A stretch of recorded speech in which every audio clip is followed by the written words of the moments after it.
रंगजी चौकी क्षेत्र से बीते कई दिनों से लापता बी.कॉम फाइनल ईयर की छात्रा का अब तक कोई सुराग न मिलने पर मामला गर्मा गया है। युवती को लेकर पुलिस की कार्यशैली पर गंभीर सवाल उठने लगे हैं। स्थानीय लोग और हिंदूवादी संगठन खुलकर सामने आ गए हैं। सोमवार को मारुति नगर स्थित सी.एल. शिशु शिक्षा निकेतन में राष्ट्रीय ब्राह्मण सेवा संघ की आपात बैठक बुलाई गई, जिसमें युवती की गुमशुदगी को लव जिहाद का परिणाम बताया गया।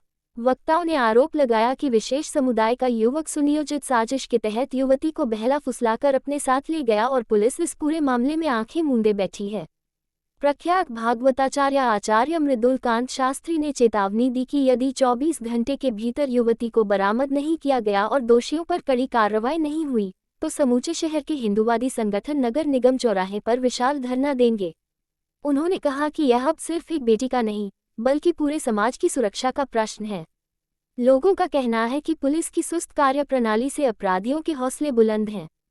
इतना गंभीर मामला होने के बावजूद अब तक न तो कोई गिरफ्तारी हुई, न ही युवती का कोई सुराग लग पाया है।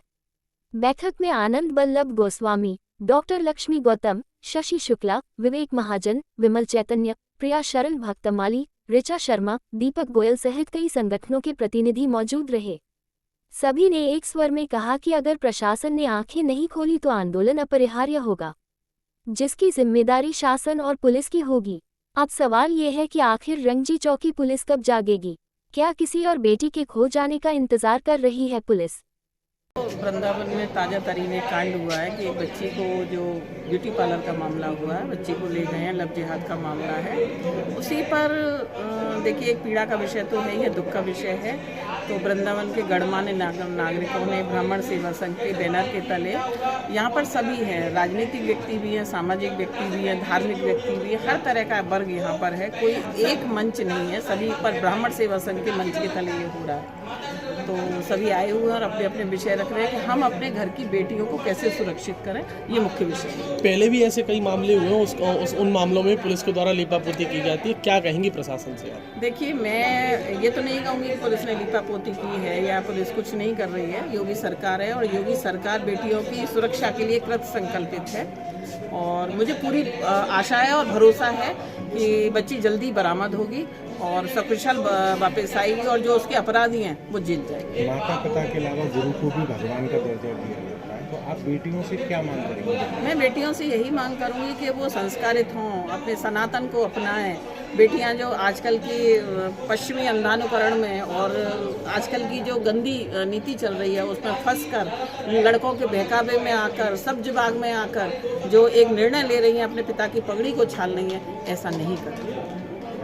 के उपदेश देना बहुत सरल है, माता पिता की कमी निकालना, संस्कारों के ऊपर बात करना बहुत सरल है। एक अच्छा परिवार है, क्या उसने संस्कार नहीं दिए होंगे?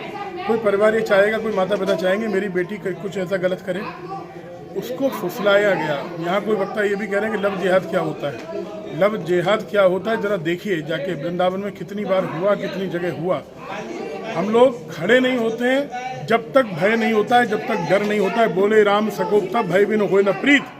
जब तक आप सामने वाले को ये नहीं बताओगे कि आपकी औकात है, आप में दम है, जब तक वो डरेंगे नहीं तब तक वो सुधरेंगे नहीं। बात लव जिहाद की नहीं है, बात ये है कि अपने घर की किसी बच्ची को, किसी भी वृंदावन की बच्ची को, वो किसी भी जाति की, ऐसे कोई मतलब नहीं है, लेकिन एक सनातनी बच्ची को अगर कोई बहला कर लेकर गया है तो वो निश्चित रूप से कठोर दंड का भागी होना चाहिए। और अब बात मीटिंग की नहीं है, मीटिंग के आगे अब यहाँ बात मैं यही करने वाला हूँ कि हम क्या करें। वो बच्ची बरामद हुई है कि नहीं हुई है, अभी इस पर बहुत संशय है। अगर बरामद हो भी गई है तो भी उस लड़के पर कार्रवाई होनी चाहिए, उसके साथ जो दोषी हैं उन पर कार्रवाई होनी चाहिए। अगर बरामद नहीं हुई है तो प्रशासन को तुरंत कार्रवाई करनी चाहिए। और मैंने ये निश्चय किया था कि कल सुबह हम लोग 10 बजे एसएसपी ऑफिस जाएंगे और वहाँ अल्टीमेटम देकर आएंगे कि 48 घंटे के अंदर अगर बरामदगी नहीं हुई तो हम लोग नगर निगम चौराहे पर धरना प्रदर्शन पर बैठेंगे और सभी साधु संतों को लेकर बैठेंगे और ये निश्चित रूप से इसका पूरा जिम्मेदार प्रशासन होगा।